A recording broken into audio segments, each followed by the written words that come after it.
अच्छा, last time हम जो डिस्कस कर रहे थे, हम लोगों ने मोल्स एंड स्टोइचियोमेट्री का चैप्टर स्टार्ट किया था. Chapter name is moles and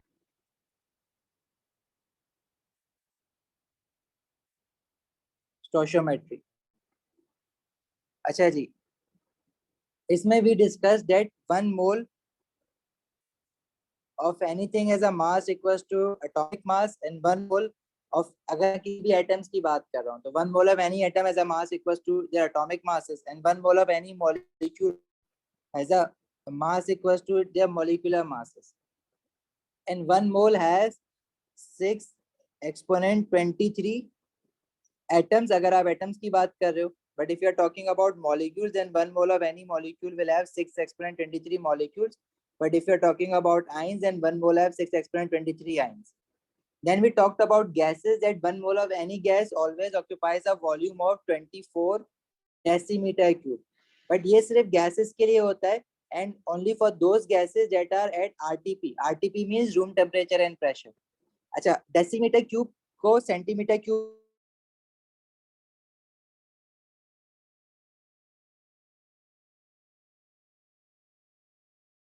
अच्छा, दूसरी बात आपको क्या याद रखनी है कि हमारे पास क्या कहते हैं, फॉर्मूला था नंबर ऑफ मोल्स का. नंबर ऑफ मोल्स का हमने फॉर्मूला क्या पढ़ा है, number of moles is equals to मास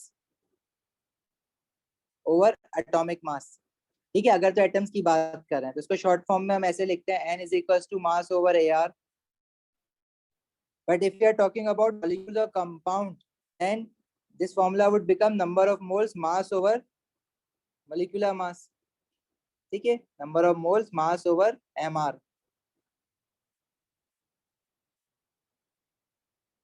सही है, सो फार सो गुड.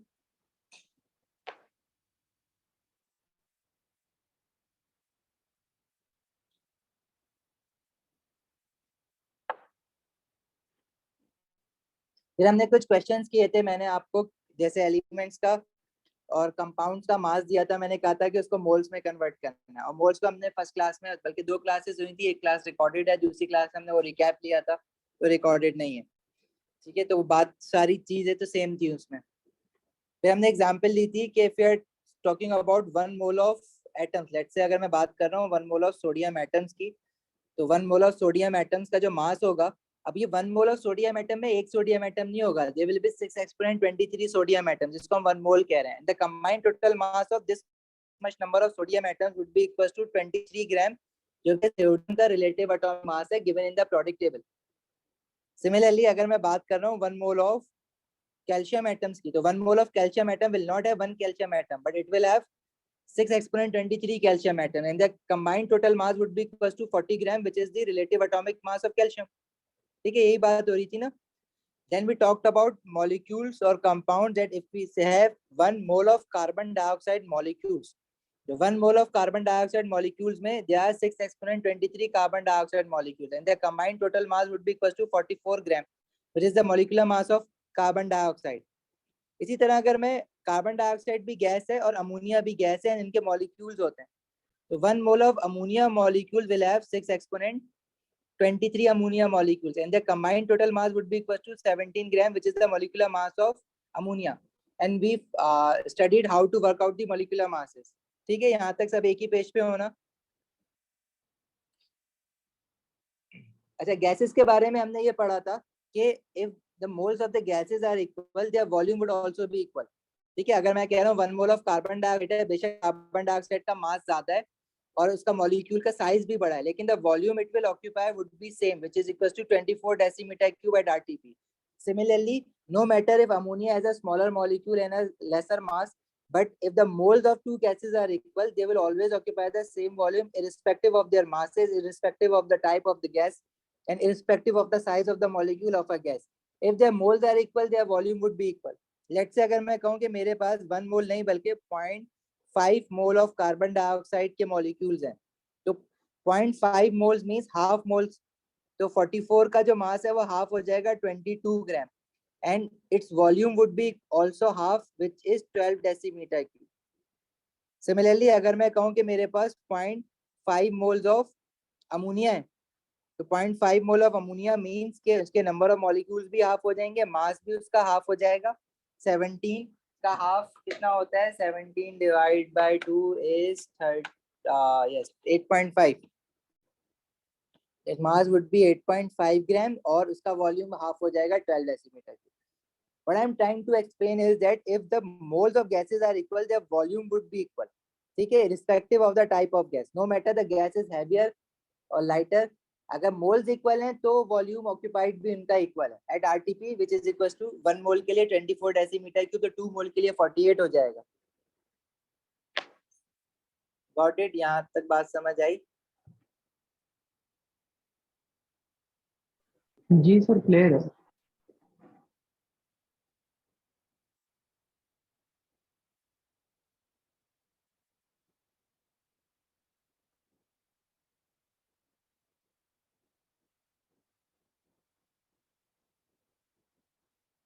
ठीक है जी. क्या हुआ, सबने ज्वाइन नहीं किया हुआ? क्या बात है? आईडी पासवर्ड तो ग्रुप पे है ना? Why you guys are asking for ID password?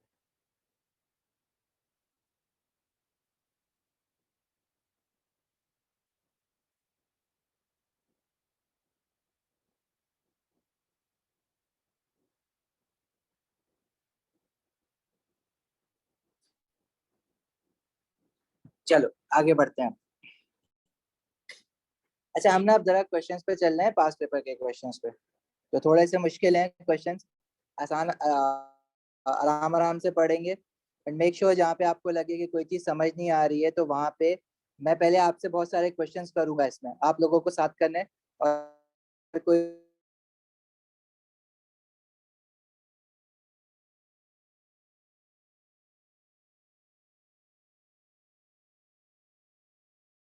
बहुत सारे चैप्टर्स में प्रॉब्लम होगा अगर हमें ये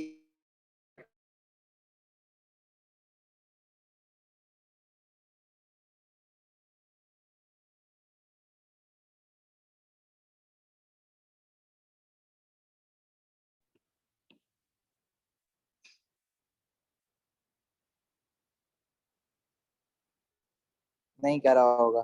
चलो करते हैं अभी. देखो, आपको पता है कि मॉलिक्यूलर फॉर्मूला क्या होता है. जैसे यहाँ पे लिखा हुआ है, मॉलिक्यूलर फॉर्मूला से हम मॉलिक्यूलर मास निकालते हैं. जैसे for example if we have copper two sulphate, तो अगर कॉपर टू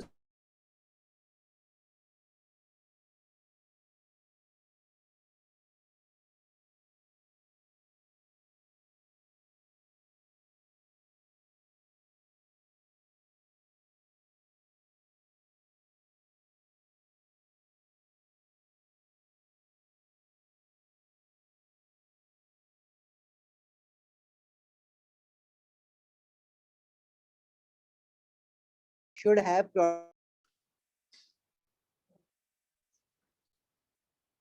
सही है? आवाज आ रही है ना सबको? अच्छा जी. अब देखो, कॉपर सल्फेट का अगर मुझे मॉलिक्यूलर फॉर्मूला दिया हुआ है, मॉलिक्यूलर मास निकालना है, तो कॉपर का जो एटॉमिक मास होता है दैट इज 64. और कॉपर के कितने मोल्स हैं इस फॉर्मूला में? दे आर 1 कॉपर, तो 64 मल्टीप्लाई बाय 1. सल्फर का एटॉमिक मास कितना गिवन होता है? 32. प्रोडक्ट टेबल में रिलेटिव एटॉमिक मासेस लिखे हुए ना नीचे, तो sulphur has a mass of 32 और देयर 1 सल्फर, तो 32 into 1. और ऑक्सीजन का एटॉमिक मास होता है 16, तो 16 और कितने ऑक्सीजन है? 4.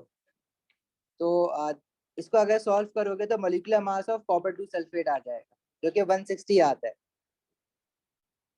अच्छा, अब हमारे पास जो क्वेश्चन है ना, उसमें उसने कॉपर टू सल्फेट के साथ यहाँ डॉट लगाया हुआ है, देख रहे हो? 5:2 लिखा है. देखो, अगर किसी भी फॉर्मूला में इस तरह से वाटर के मोल्स, अच्छा ये जो 5 लिखा हुआ है ना, इसका मतलब है कि 5 मोल्स ऑफ वाटर है. तो सॉल्ट के साथ जो कॉपर सल्फेट है उसके साथ 5 मोल्स ऑफ वाटर अटैच हुआ हुआ है. रिएक्ट नहीं हुआ हुआ, इसके साथ फिजिकली अटैच हुआ हुआ है, चिपका हुआ है इसके साथ, एक तरह से समझ लो. और जब किसी सॉल्ट के साथ, कॉपर टू सल्फेट है, सॉल्ट है, अगर किसी सॉल्ट के साथ इस तरह से पानी चिपका हुआ होता है, तो ऐसे वाटर को हम कहते हैं वाटर ऑफ क्रिस्टलाइजेशन.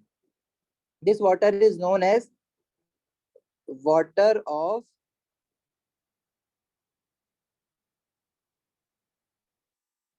क्रिस्टलाइजेशन. देखो कॉपर टू सल्फेट पहले मैंने विदाउट वाटर ऑफ क्रिस्टलाइजेशन लिखा है, तो वो सॉल्ट जो विदाउट वाटर ऑफ क्रिस्टलाइजेशन होता है उसको हम कहते हैं एनहाइड्रस सॉल्ट, और जब वाटर ऑफ क्रिस्टलाइजेशन उस सॉल्ट के साथ अटैच्ड हो जाता है तो उसको फिर हम कहते हैं हाइड्रेटेड सॉल्ट।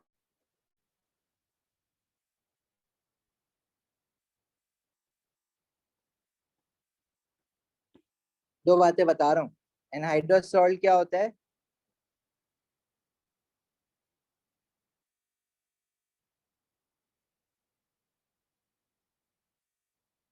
Salt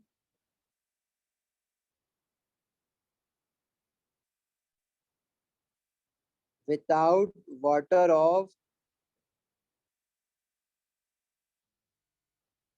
crystallisation.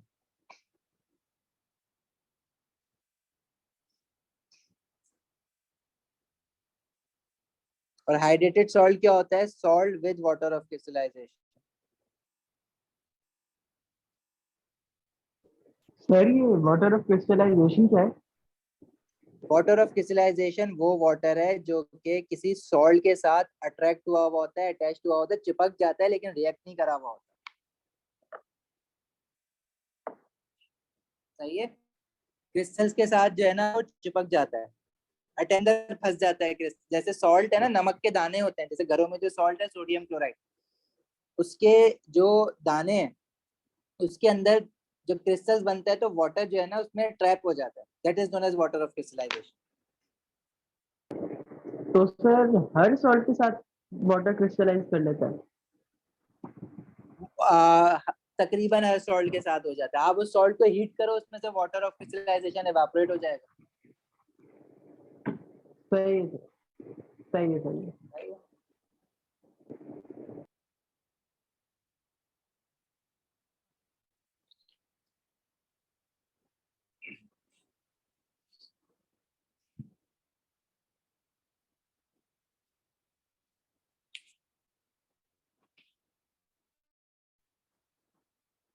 अच्छा, अभी इस क्वेश्चन में हमसे कह रहे हैं कि we have to find the molecular mass of hydrated, अच्छा ये इसने लिखा तो नहीं है हाइड्रेटेड कॉपर टू सल्फेट, लेकिन यहाँ पे ये वाटर ऑफ क्रिस्टलाइजेशन है, तो इसका एमआर आप कैसे निकालोगे।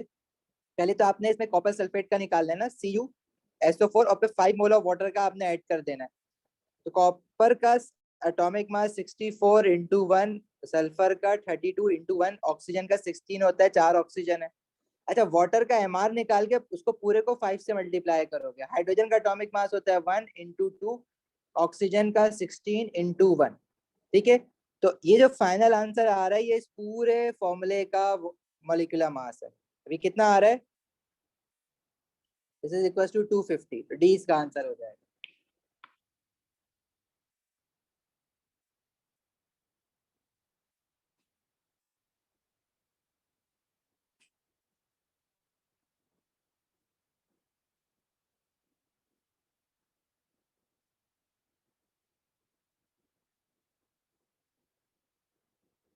चलें आगे बढ़े।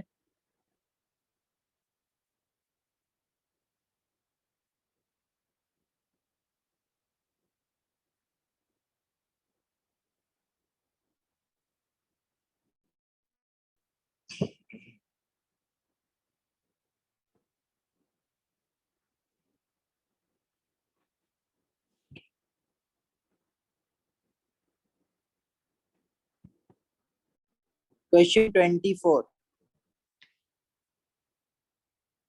मुझे इसका आंसर बताओ जरा सब जल्दी से अपना अपना निकाल के, फिर देखते हैं कौन सही निकाल रहा है।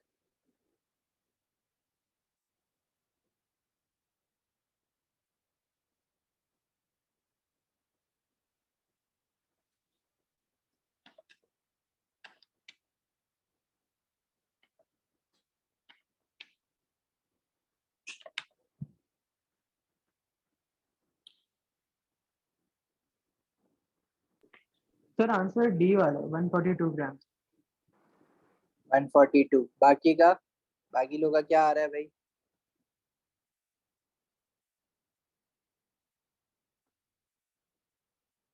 CDCD, okay.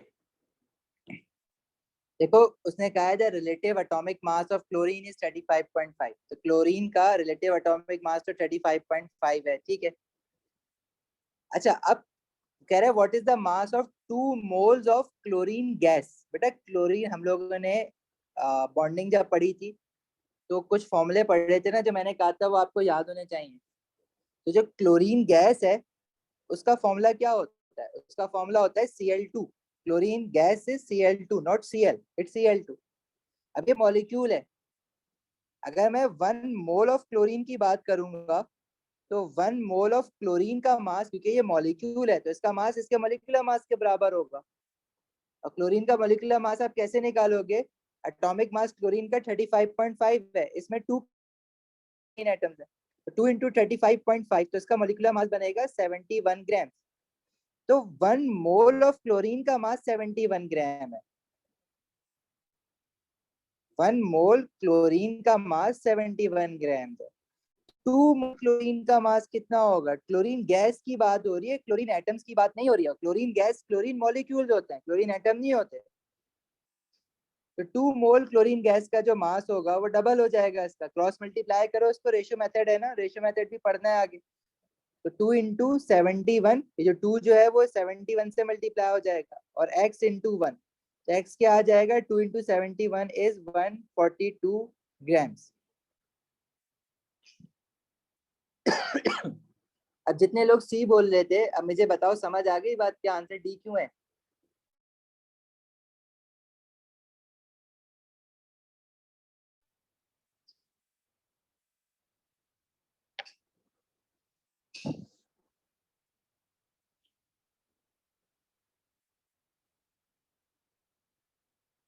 ओके गुड, बाकी सबको समझ आ गया है। फातिमा, हसन, हिबा, इबाद, जी Ali, sir. Abdullah, समामा।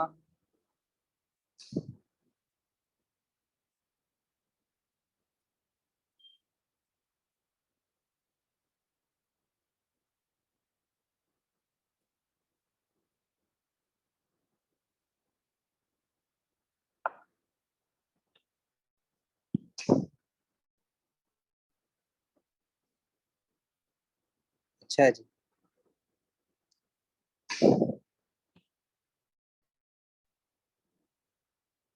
Question 28।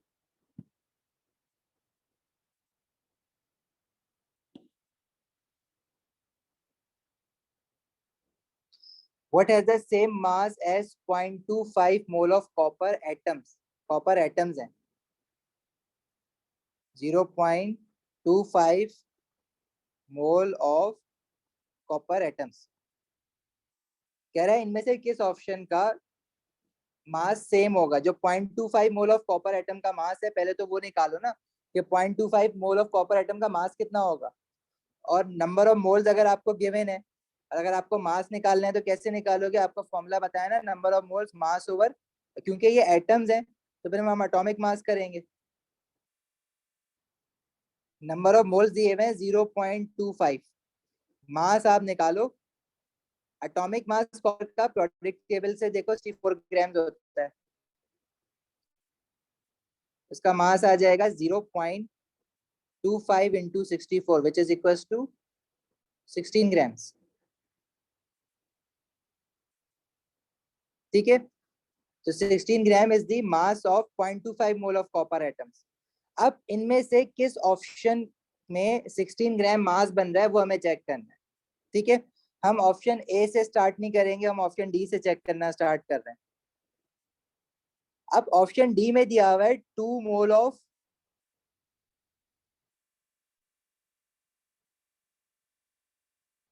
Oxygen atoms.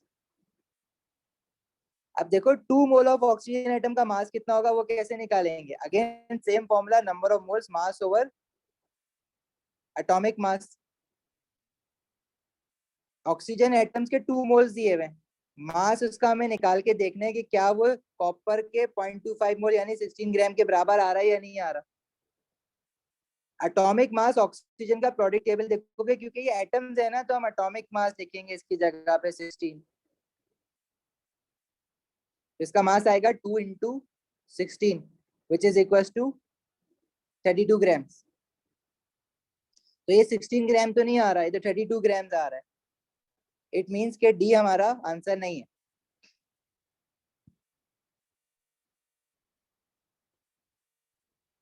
Option C को देखते हैं।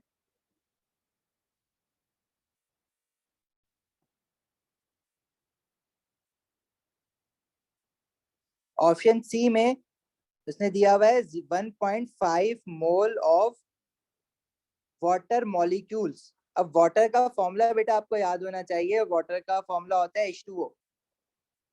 1.5 मोल ऑफ वाटर मॉलिक्यूल्स। अब इसके मोल से मास निकालने हैं, तो अब जो हम फॉर्मूला यूज करेंगे that would be number of moles mass over. अब क्योंकि यहाँ पे मॉलिक्यूल्स हैं तो मैं डिनोमिनेटर में मॉलिक्यूलर मास लूंगा। नंबर ऑफ मोल्स दिए हुए 1.5 मोल, मास हमें निकालना है, और मोलिकुलर मास वाटर का we have to work it out and we know how to find the molecular mass. H2O है ना, हाइड्रोजन का एटॉमिक मास होता है 1, there are 2 हाइड्रोजन, तो 1 into 2, ऑक्सीजन का होता है 16, 1 ऑक्सीजन तो 1 into 16, तो वाटर का एमआर आता है 18 ग्राम। तो जो मास बनेगा वाटर के 1.5 मोल्स का, वो बनेगा 1.5 into 18 and this is equals to 27 grams which is also not equals to 16 ग्राम। तो हमारा ऑप्शन सी भी गलत हो जाएगा। अभी बताओ यहाँ तक सबको बात समझ आई है?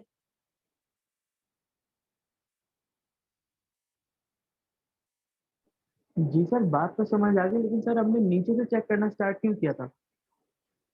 क्योंकि ऑप्शन ए सही है ना। अगर मैं ऑप्शन ए बता रहा था तो तुम बोलते बीसीडी नहीं करवाएं, क्या जरूरत है? अच्छा अच्छा अच्छा, समझ आई सही है बात? सही है, समझ ठीक है। गया। हाँ हाँ, समझ गया समझ गया सर, सही है। ये तो प्रैक्टिस करवानी है ना। एग्जाम में ना आप नीचे से नहीं करना, आप एग्जाम में ए से कर देना स्टार्ट, और ऑप्शन ए सही आए तो आप जल्दी से आगे बढ़ जाना। तो मुझे तो प्रैक्टिस करवानी है ना। सही है सर, समझ गया। अच्छा जी, फिर ऑप्शन बी पे आओ। इसमें कह रहा है 1 मोल ऑफ सल्फर डाइऑक्साइड। अब सल्फर डाइऑक्साइड का फॉर्मूला क्या है? सल्फर डाइऑक्साइड का फॉर्मूला मॉलिक्यूल है ना, SO2 होता है। अब ये याद रखना है, मैंने आपको लिस्ट लिखवाई है ना, कौन कौन से फॉर्मूले आपको याद रखने हैं सिंपल कोवलेंट मॉलिक्यूल्स के।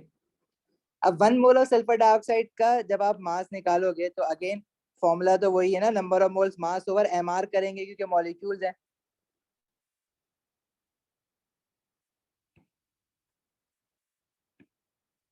This is equals to number of moles mass over MR. Number of mole 1 दिया हुआ है, मास आपको निकालना है, और सल्फर डाइऑक्साइड का एमआर आपको निकालना आना चाहिए। सल्फर डाइऑक्साइड SO2 होता है। सल्फर का एटॉमिक मास 32, एक सल्फर है। ऑक्सीजन का एटॉमिक मास 16, दो ऑक्सीजन है, तो ये बना 64 ग्राम। तो ये जो मास आएगा इसका 1 into 64 डेट इज 64 ग्राम। ये भी 16 नहीं आ रहा।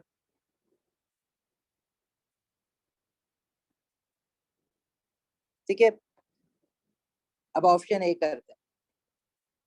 ऑप्शन ए में कह रहा है 0.5 मोल ऑफ ऑक्सीजन मॉलिक्यूल्स। अब देखो ये मॉलिक्यूल्स हैं, और ऑक्सीजन मॉलिक्यूल का फॉर्मूला क्या होता है? हाँ भाई अयान,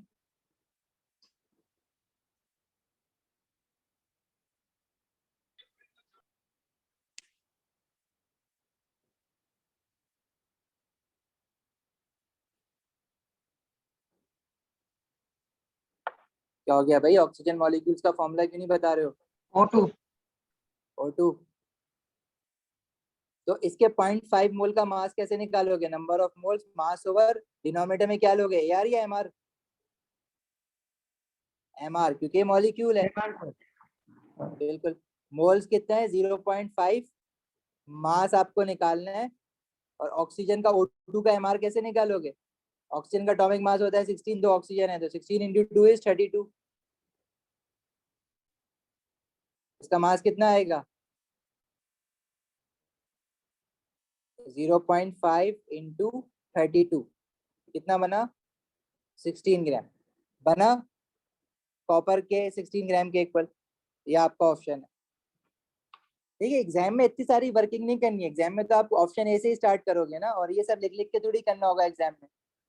आपने डायरेक्ट कैलकुलेटर में करना है, लेकिन कब कर सकते हो, जब आपकी प्रैक्टिस बहुत अच्छी हो जाए। ठीक है, अभी तो क्योंकि हम समझ रहे हैं तो हम सारे ऑप्शन लिख लिख के कर रहे हैं, डी से स्टार्ट कर दिया। तो एग्जाम में इतना टाइम नहीं लगना है आपको, इसकी प्रैक्टिस होगी तो आप तो ये डायरेक्ट कैलकुलेटर में ही करोगे। बस कॉपर का लिखोगे कि 0.25 मोल ऑफ कॉपर एटम का मास 16 बन रहा है, तो बाकी 16 किसका बन रहा होगा, तो ये प्रैक्टिस के बाद आएगा।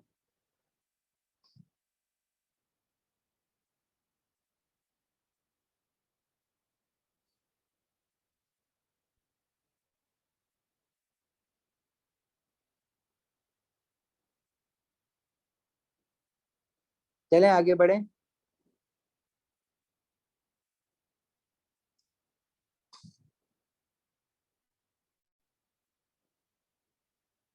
आगे बढ़े, क्योंकि कॉपी तो नहीं कर रहा।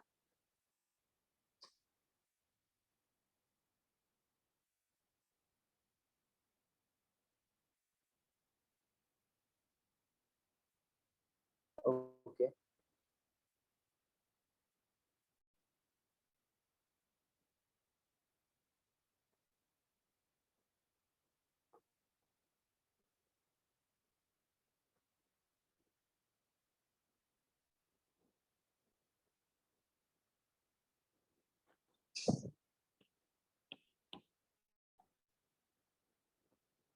क्वेश्चन 34 का आंसर बताओ जरा, पहले आप लोग सॉल्व करके जल्दी से, क्या आ रहा है।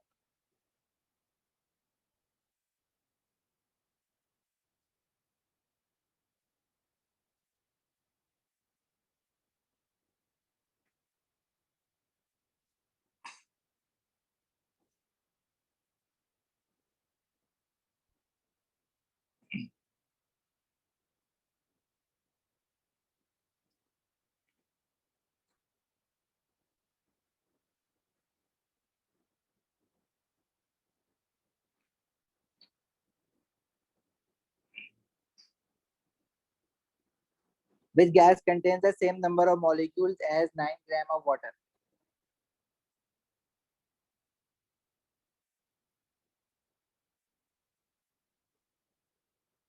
तो पहले तो देखो, नंबर ऑफ मॉलिक्यूल्स, अब ये कह रहा है कि बाकी सारी भी ना नीचे की गैसेस हैं।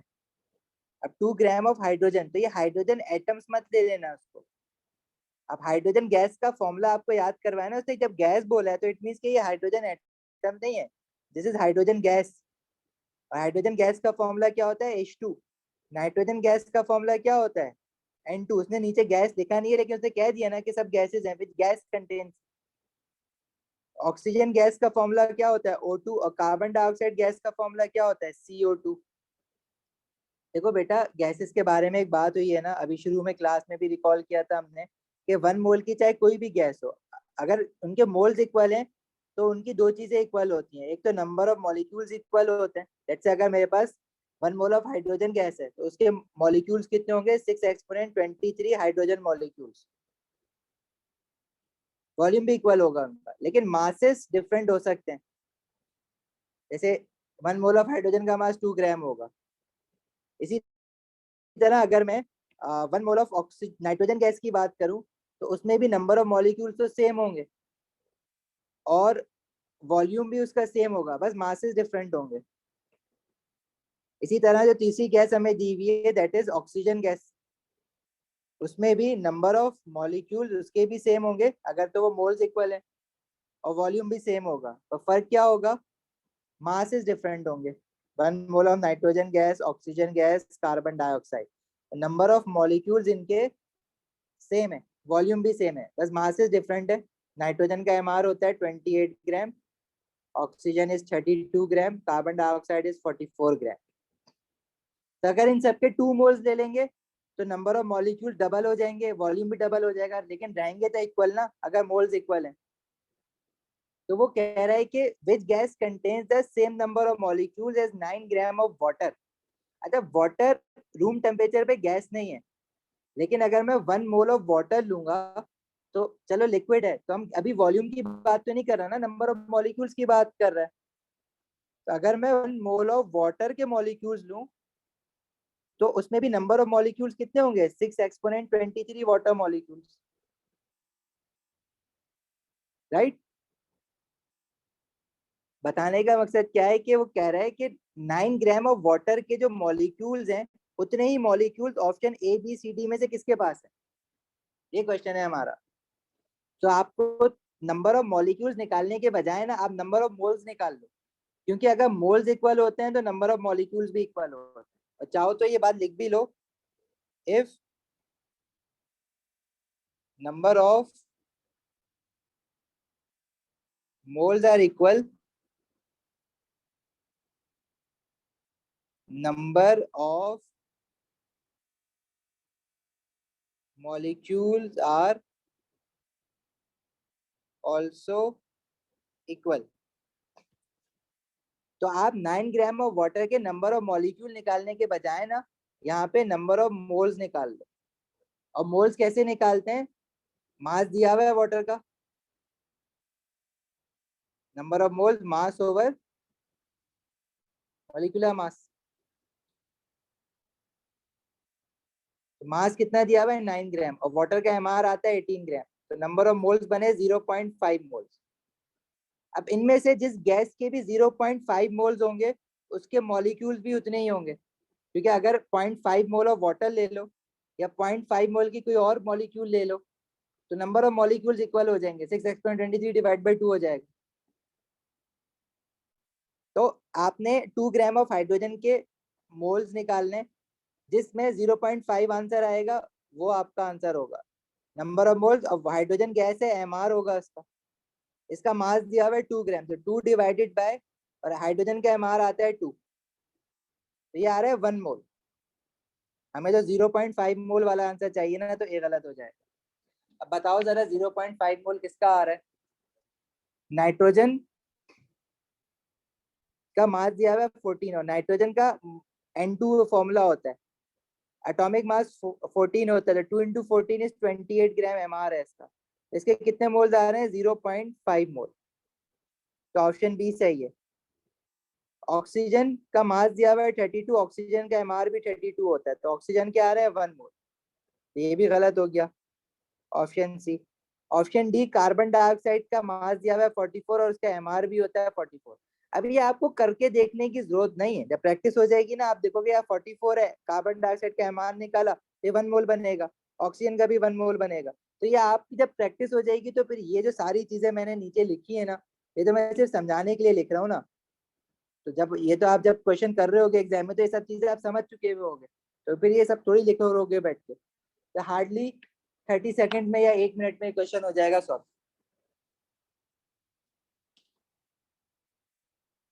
क्लियर है यहाँ तक बात? जी सर क्लियर है।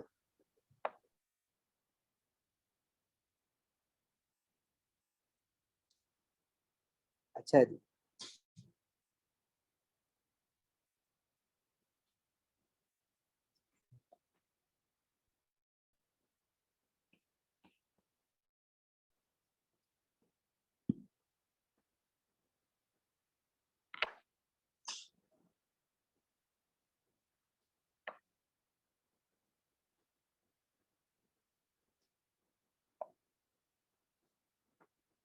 What is the mass of oxygen contained in 72 gram of pure water?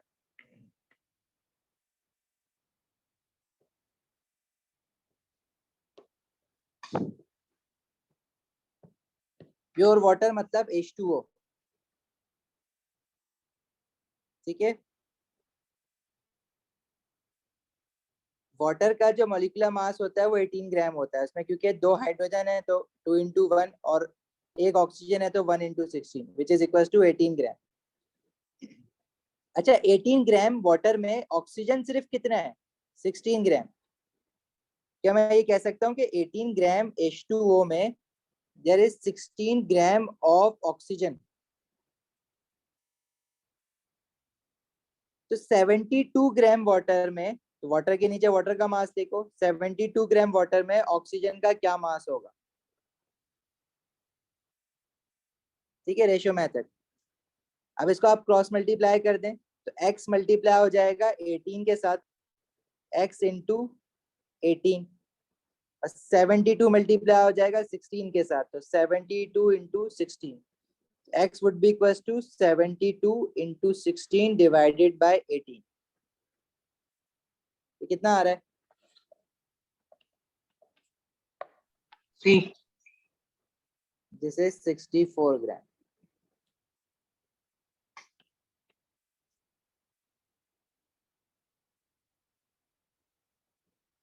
समझ आई बात?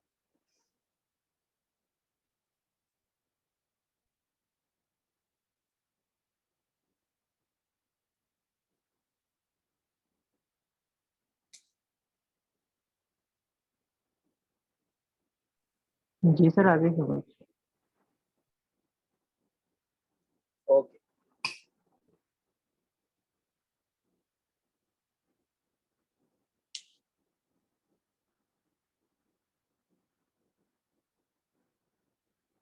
सबको आ गई? आगे बढ़े।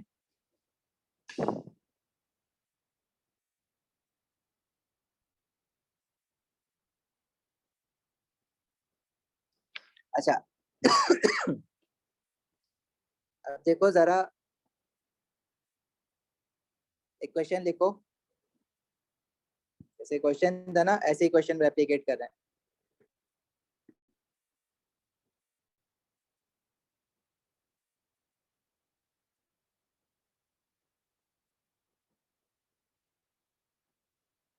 What is the mass of hydrogen contained in 80 gram of ammonia?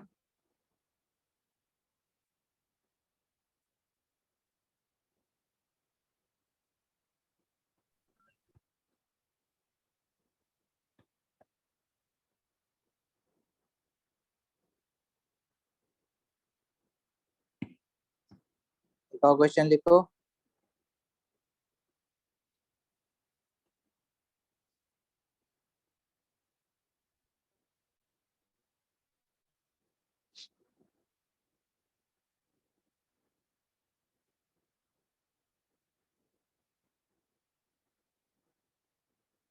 Contained in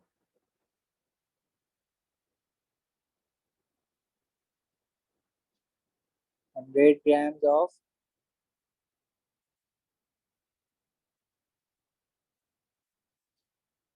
calcium sulfate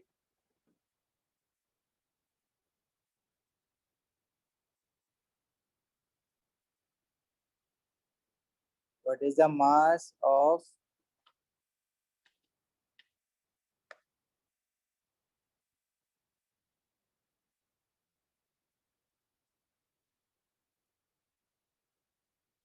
hydrogen contained in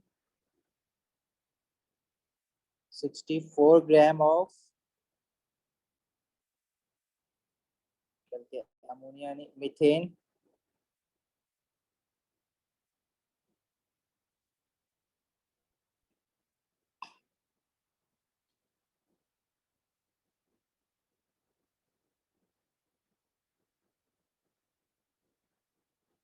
अच्छा एक और लिखो।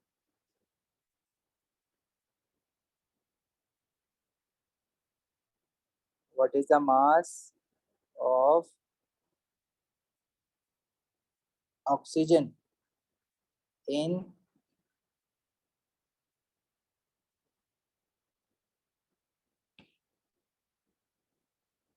contained in 48 decimeter cube of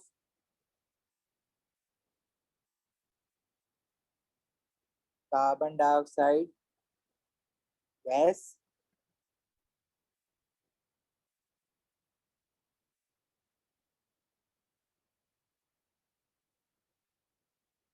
How many moles of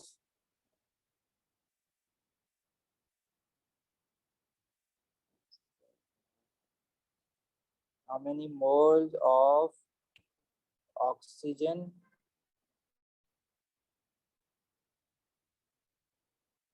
atoms are there in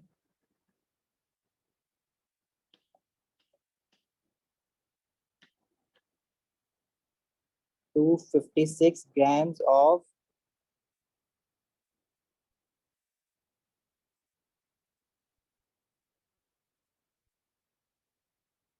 sulphur dioxide gas. Question लिख लो जरा जल्दी से सारे, homework है आपका ये।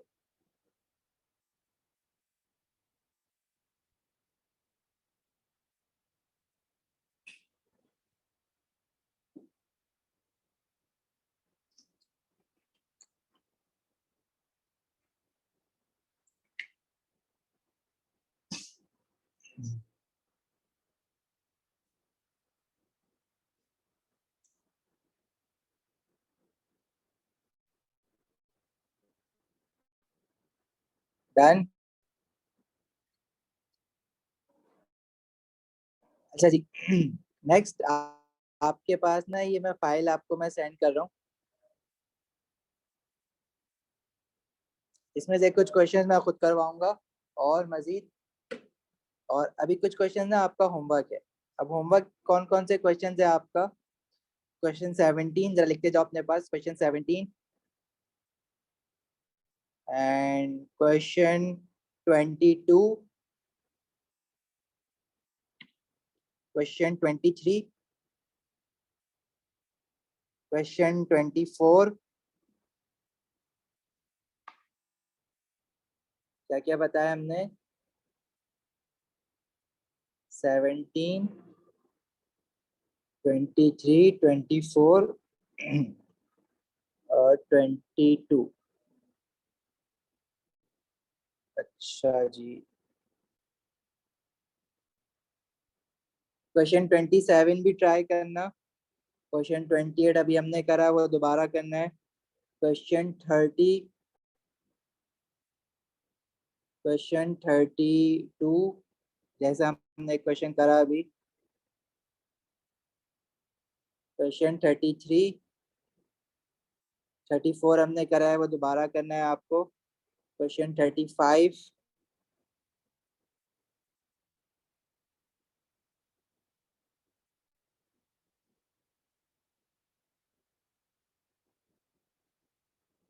अच्छा इसके अलावा क्वेश्चन 41, 42 ट्राई करना है आपको। नहीं होंगे बहुत सारे क्वेश्चन तो मैं खुद करवाऊंगा, ऑब्वियसली नहीं होंगे। ठीक है, बस ये सारे क्वेश्चन आपको एज अ होमवर्क करना है। ठीक है जी, ओके जी, जा सकते हो अभी आप। Thank you so